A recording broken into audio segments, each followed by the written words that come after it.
This story takes place during my 8th grade year in middle school. At the time, I considered myself an average kid, decent student, but nothing special. There was a boy named Jake in my grade with whom I did not get along. He wasn't part of my friend group and often acted as a troublemaker, frequently skipping class. I learned about his behavior because we had several classes together, both that year and the previous one. I don't remember how our conflict started, but I felt like Jake hated me and was consistently rude whenever we had to interact. One day, a friend in my group mentioned that Jake had said some negative things about me. I wasn't present when he said it, but it made me furious. I confronted Jake after class in the hallway, and I said things I probably shouldn't have. The situation escalated, and some friends had to intervene to calm us down. A day or two passed without any communication between us, until one memorable day later that week. I don't recall the exact day, but Jake and I shared second and third periods, and we managed to avoid eye contact during both classes. I had decided to ignore him for the rest of the school year. During the 5th hour, as I waited for class to start, I received a text from a new number. It was Jake, asking to patch things up. He suggested we meet at the South End bathrooms for 5 minutes. Initially, I hesitated, but after some thought, I realized it might be best to resolve our issues. I didn't want to enter high school with enemies, and perhaps Jake would apologize. I replied that I would meet him, and he texted back that he would be waiting. When the time was right, I asked my teacher if I could go to the bathroom, and he allowed me. I walked to the South bathrooms, located at the end of a long hallway, which took me nearly 2 minutes to reach. Fortunately, my 5th period teacher was lenient, and we mostly did busy work, so he wouldn't mind if I was gone for a bit. As I neared the bathrooms, I suddenly heard an announcement over the school speakers. Confused, I saw a teacher walking out of her classroom. She called me over and informed me that we were in lockdown and that I needed to stay in her classroom until it was over. I recognized her but had never had a class with her. We waited for about 10 minutes until the lockdown was lifted, after which I returned to my original classroom. Upon my return, I was there for only a minute when the principal knocked on our classroom door and asked to speak with me. Everything happened quickly, and I was confused until later when I learned the reason for the lockdown. Apparently, Jake had invited me to the bathrooms, but had told a friend he didn't plan to talk to me. Instead, he intended to mess me up bad. A student saw Jake walking through the bathrooms with a potential weapon, although I never found out what it was. The student reported it, prompting the lockdown. Thankfully, the teacher found me before I reached the bathrooms, and Jake was expelled for the incident.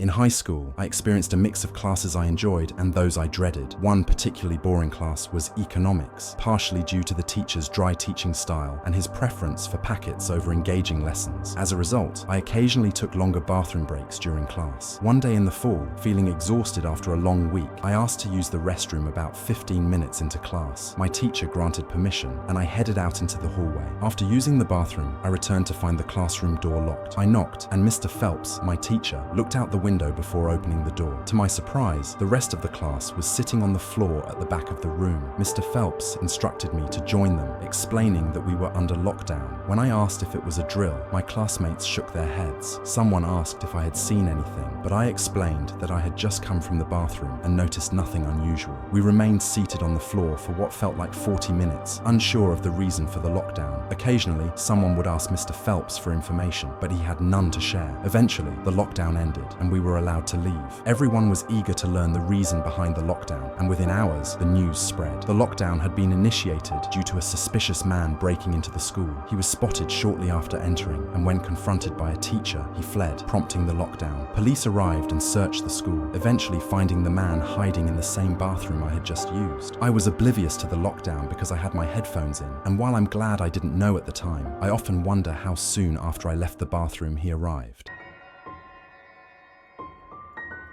A couple of years ago, when I was working as a high school math teacher at a different school, the school day ran from 7:50 a.m. to 2:40 p.m, and I often stayed late to grade assignments and prepare for the next day. One day, about an hour and a half after school had ended, I was alone in my classroom finishing up some grading when I heard an announcement over the speakers. The school was going into lockdown, and this was not a drill. I had never experienced a lockdown before, and I quickly locked my door and turned off the lights. Curious about the situation, I texted a fellow teacher, but they had no information either. As time passed, I heard a noise that seemed to come from inside my classroom. I listened carefully and noticed a shoe sticking out from one of the cabinets in the back. Adrenaline surged through me as I realized someone was hiding in my classroom. I texted a friend down the hall, informing them of the situation, and decided to hide in another storage room rather than risk confronting the stranger. I heard the door to my classroom open shortly after I hid, and I was terrified. The footsteps moved away, and I held my breath, hoping I was safe. Eventually, I heard an announcement over the intercom about the lockdown, and I decided to leave my hiding spot. Just as I was about to exit, I heard footsteps approaching again. This time, they stopped right outside my door and I froze. To my relief, it was a police officer who had come to ensure my safety. He informed me that they had apprehended the intruder and I was escorted back to my class where everyone was gathered in the gym. The intruder turned out to be a man on drugs who had broken a window to gain entry. I was grateful for the officer's timely arrival and relieved that everyone was safe.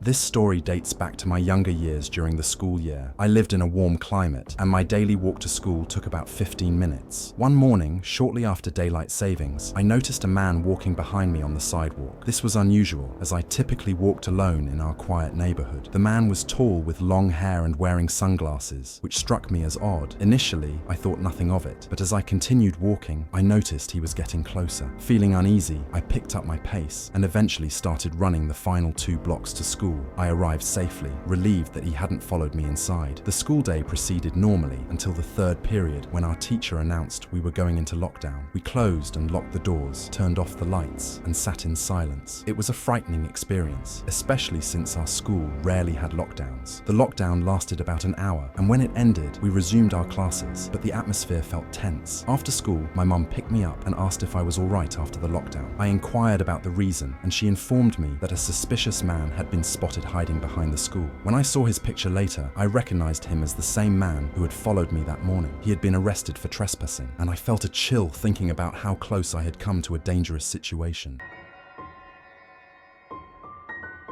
In my senior year of high school, I served as a teacher's assistant for gym class, which I enjoyed because of my love for sports. Mr. Robertson, my favorite gym teacher, often let me participate in the games. One day, we were playing kickball, and I was tasked with fetching mats from a storage closet down the hall. Upon entering the dimly lit closet, I was startled to see a strange man emerge from behind a box. Panic set in, and I ran out, closing the door behind me. Instead of heading straight back to the gym, I hid in another storage room nearby. Moments later, I heard the man leave the closet and walk into the hallway. I was terrified, unsure of where the man had gone. After some time, I heard an announcement over the intercom about a lockdown. I decided it was time to leave my hiding spot, but just as I was about to open the door, I heard footsteps approaching. To my relief, it was a police officer who assured me I was safe. The intruder was apprehended shortly after. Reflecting on these experiences, I realize how fortunate I am to have escaped potentially dangerous situations. Each incident served as a stark reminder of the importance of being aware of my surroundings and the need for safety in schools.